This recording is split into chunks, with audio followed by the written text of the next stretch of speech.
আজ আমি তোমাদের সাথে ওটসের একটি স্পেশাল রেসিপি শেয়ার করব।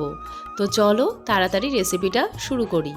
এখানে দেখো সবজি নিয়েছি গাজর, বিনস, ক্যাপসিকাম আর হচ্ছে পেঁয়াজ, আর তাতে কিছু ছোলাও দেব, কাঁচা ছোলা। তো ফোড়নে দিলাম, দেখো তেলের ওপরে জিরে ফোড়ন দিয়ে সমস্ত সবজিগুলোকে দিয়ে দিলাম।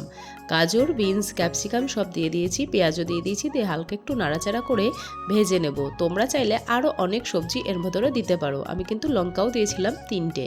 তো আমি এই কটা সবজিই দিয়েছিলাম। আর এখানে ওটস নেব আমি 2 কাপ মতন। তো এখানে ওটসটা দিয়ে একটু নাড়াচাড়া করে নিয়েছি। আর এতে দেখো মসুর ডাল দিয়ে দিলাম, তোমরা চাইলে অন্য ডালেরও করতে পারো। তাতে পরিমাণ মতন লবণ দিয়ে দিলাম, পরিমাণ মতন হলুদ দিয়ে দিতে হবে।